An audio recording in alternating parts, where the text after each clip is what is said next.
일단 손흥민 선수가 레스터 시티전에 매우 강하죠. 지금까지 레스터 시티전이 15번 있었는데 15경기에서 10골과 5개의 도움을 기록했습니다. 그러니까 경기 수로 따져보면 한 경기당 1개의 공격 포인트를 기록한 셈이죠. 그리고 특히나 최근 들어서 이번 시즌 해트트릭을 하기도 했었고, 지난 시즌에는 2골과 1개의 어시스트를 하기도 했었고, 매우 레스터시티의 강한 모습을 보여주는 선수가 손흥민 선수죠. 그 이유는 뭐냐? 로저스 감독의 전술과 연관이 좀 있습니다. 그러니까 로저스 감독이 기본적으로 리버풀 때도 생각을 해보시면 이 감독은 앞쪽에서 전방 압박하는 걸 되게 좋아해요. 그래서 기본적으로 토트넘을 만났을 때 레스터시티가 자주 무너졌던 이유, 로저스 감독이 약간 라인을 무리할 정도로 높여서 토트넘의 후방 빌드업을 방해하려고 합니다. 근데 자연스럽게 뒷공간이 나게 되고, 여기서 손흥민이 뛰어들어가면서 득점이 나올 때가 매우 많았죠. 지난 시즌도 그랬고 이번 시즌 해트트릭 할 때도 마찬가지였고요. 특히나 마지막에 레스터시티가 지고 있으니까 라인을 무리하게 올리다가 이제 손흥민 선수에게 너무 큰 공간을 내어주면서 해트트릭을 허용했는데, 이제 그런 거 생각하면 레스터시티가 로저스 감독의 스타일대로 아마 이번 경기에 또 나오면 손흥민 선수에게도 기본적으로 득점할 찬스가 많이 나올 수가 있습니다. 그런데 최근 들어서 레스터시티가 어떤 모습을 보여주느냐, 그러니까 기본적으로 로저스 감독의 이 과감하고 좀 용감한 전방 압박이 잘 안 통해요. 그래서 이제 뭐 경질될 거다 이런 얘기까지 나왔었는데, 이제 그러다 보니까 레스터시티가 최근에 어떤 모습을 보여주느냐, 월드컵이 끝나고 레스터시티가 6경기를 했거든요, 프리미어리그에서. 그런데 최근 들어서 1승 1무 4패예요 1승 1무 4패.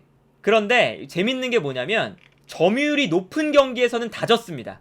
뉴캐슬전 점유율이 60%였는데 3대0 패배를 당했고요. 풀럼전 점유율이 61%였는데 1대0 패배를 기록했고, 노팅엄 포레스트전 점유율이 61%였는데 2대0 완패를 당했어요. 점유율이 높을 때 모두 졌습니다. 그런데 최근에 브라이튼전 볼 점유율 37%인데 2대2로 비겼고, 아스톤 빌라전 점유율 37%인데 4대2 승리를 거뒀어요. 그러니까 이런 거 생각해보면 최근에 레스터시티가 그 로저스 감독의 스타일처럼 전방에서 압박도 하고 과감하게 볼 소유도 좀 늘려가고, 이런 축구가 잘 안 풀리니까 최근 들어서는 볼 점유율을 조금 내주더라도 약간 수비에서 역습으로 나가는 그런 축구를 선호하거든요. 그러다 보니까 이게 어찌 보면 손흥민 선수가 이번 레스터시티전은 지난 전반기에 있었던 레스터시티전과 지난 시즌에 있었던 레스터시티전과는 약간 다른 흐름으로 갈 수도 있는 경기긴 합니다. 그런데 여기서 이제 중요한 게 뭐냐면, 레스터시티가 뭐 최근에 아스톤 빌라에게 4대2로 이길 때, 그리고 브라이튼과 2대2로 비길 때 점유율이 아까 보여드렸던 것처럼 30%대였거든요. 그런데 기본적으로 로저스 감독은 전방에서 강하게 압박을 걸어서 볼을 빼앗는 스타일이기 때문에 수비를 하다가도 기본적으로는 순간적으로 라인을 끌어올려서 볼을 빼앗고 여기서 역습을 전개해요. 그렇기 때문에 득점이 나오는 거거든요. 그래서 레스터시티가 수비를 하다가도 득점을 나오는 장면을 보면 로저스 감독의 스타일이 많이 묻어나와요. 전방에서 순식간에 압박을 가하고 여기서 볼을 빼앗아 내는 순간 뛰어들어가는 선수에게 한 번의 패스, 그리고 여기서 뒷공간 침투에 들어가서 득점을 만드는 이런 스타일이거든요. 이 장면도 보세요. 레스터시티가 어쨌든 상대팀이 볼을 소유하고 있지만 라인을 약간 높게 잡아 놓으면서 순간적으로 전방 압박을 거는 상황인데, 여기서 아스톤 빌라가 패스를 전개하다가 중원에서 볼을 끊깁니다. 그래서 여기서 레스터시티가 꽤나 높은 지역에서 볼을 끊어내니까 뛰어들어가는 공격수에게 패스를 보내주고요. 이 패스가 정확하게 들어가다 보니까 순간적으로 뒷공간을 무너뜨리면서 결정적인 찬스를 잡는 상황을 볼 수가 있죠.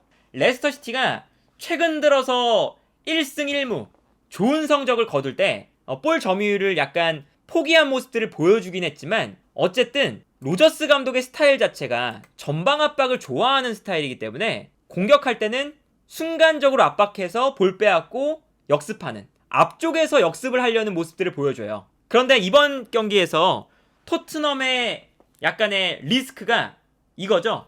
요리스 골키퍼가 없는데 포스터가 나오고, 특히나 로메로가 없기 때문에 이 자리에 산체스나 탄강가가 나올 가능성이 높잖아요. 그렇게 되면 물론 요리스 골키퍼가 발밑이 안 좋지만 요리스 대신 나오는 포스터 골키퍼도 발밑이 좋은 편이 아니고요. 그리고 로메로 대신에 나오는 산체스나 탄강가가 발밑이 안 좋기 때문에 토트넘이 후방에서 볼을 전개할 때 매우 높은 확률로 로저스 감독이 볼 소유를 이번 경기에서 많이 하지 않더라도 순간적으로 라인을 올려서 압박하는 장면들이 많이 나올 가능성이 높습니다.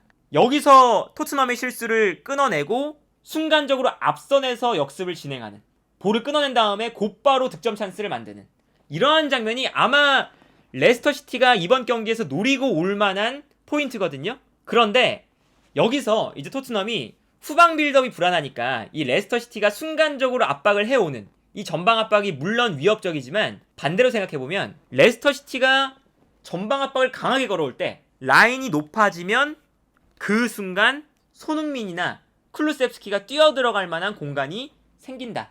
분명히 이러한 모습들이 나올 가능성이 있거든요. 이제 그렇기 때문에 토트넘 입장에서도 자신들의 후방 빌드업 좋지 않다고 해서 뻥뻥 걷어내면 이러한 찬스를 만들어낼 수가 없습니다.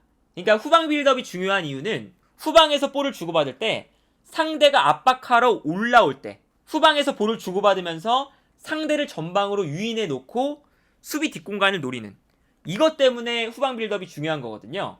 이제 그렇기 때문에 물론 토트넘이 후방 빌드업이 좋지 않지만 어쨌든 후방에서 짧게 패스를 할 때 순간적으로 레스터시티가 로저스 감독의 스타일처럼 높게 올라오면 이때 여기서 풀어내느냐 못 풀어내느냐 이게 가장 중요하고 만약에 풀어낼 수만 있다면 뛰어들어가는 손흥민에게 볼이 연결될 수가 있다 라는 생각이 들어요. 그런데 여기서 중요한 선수 오른쪽 윙백으로 나올 가능성이 높은 페드로 포로다. 어떤 게 있냐면 지난 시즌 토트넘이 잘 됐던 이유가 뭐냐면 클루셉스키가 볼 소유를 되게 잘했어요.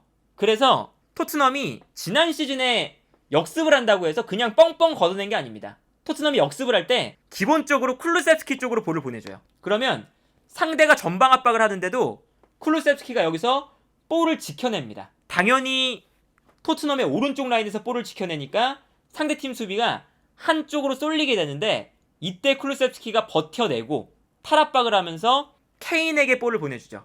그러면 케인이 중앙에서 볼을 잡아서 반대편에 상대의 수비가 없는 틈을 노려서 뛰어나가는 손흥민에게 패스를 뿌려주죠. 요 플레이가 지난 시즌에 되니까 그래서 손흥민 선수가 득점왕을 차지할 수가 있었던 거거든요. 그리고 그래서 토트넘의 역습이 정말 날카로웠던 거고요. 그런데 최근 들어서 클루셉스키의 이러한 볼을 지켜내는 플레이가 잘 안 나와요. 그러다 보니까 클루셉스키의 폼이 다음 레스터 시즌에 매우 중요하고 만약에 클루셉스키가 좋은 모습을 이번 경기에서도 보여주지 못하면 선발 가능성이 있는 페드로 포로가 이 볼을 소유해주는 역할을 잘 수행해줄 수가 있다. 페드로 포로가 스포르팅에서도 매우 중요한 선수였고 그리고 챔피언스 리그에서 좋은 모습을 보여줬던 이유 중 하나가 페드로 포로가 볼을 소유하는 능력이 되게 좋아요. 그래서 탈압박 능력이 굉장히 좋은 윙백이고 쉽게 볼을 빼앗기지 않으면서 볼을 전진시킬 수 있는 능력을 가지고 있거든요. 그렇기 때문에 여기서 페드로 포로가 볼을 잡았을 때 레스터시티가 압박을 순간적으로 걸면 반대편에 공간이 나오고 이때 페드로 포로가 혹은 클루셉스키가 앞쪽에 있는 케인에게 패스를 보내줄 수만 있다면 여기서 케인이 볼을 받아서 반대편에 수비가 없는 공간 이 넓은 공간으로 뛰어들어가는 손흥민에게 결정적인 패스를 넣어줄 수가 있다. 이게 사실은 다가오는 레스터시티전에서 손흥민 선수의 득점이 나올 수 있는 가장 유력한 시나리오가 아닐까. 그리고 레스터시티가 어쨌든 로저스 감독 체제에서 라인을 높여서 압박하는 빈도가 꽤나 높은 편이기 때문에 그 부분을 이번 시즌 전반기 헤트트릭, 지난 시즌 후반기에 2골과 1개의 도움 그게 괜히 나온 게 아니거든요. 지난 경기에서도 이런 장면이 나왔습니다. 요 위치 오른쪽 측면에서 토트넘이 공격을 전개할 때 볼을 소유하고 있거든요. 그러면 상대팀 선수들도 보시면 경기장을 반으로 나눴을 때 이쪽에 쏠립니다. 자연스럽게. 그렇게 되면 반대편 공간 상대 수비의 숫자가 많이 없는 걸 볼 수가 있죠. 그러면 손흥민 선수가 앞쪽에 위치할 때 상대 수비가 없는 공간으로 뛰어나갈 수가 있고요. 여기서 토트넘이 손흥민 선수한테 바로 패스를 주는 게 아니라 중간에 있는 케인에게 패스를 보내줍니다. 그리고 여기서 케인이 패스를 받은 이후에 넓은 공간으로 뛰어들어가는 손흥민에게 패스를 넣어주는 거죠. 그래서 여기서 이제 패스가 들어가니까 손흥민 선수가 이 넓은 공간에서 역습을 할 수 있는 충분한 여유를 가지고 공격을 했던 요 장면이 나왔었거든요.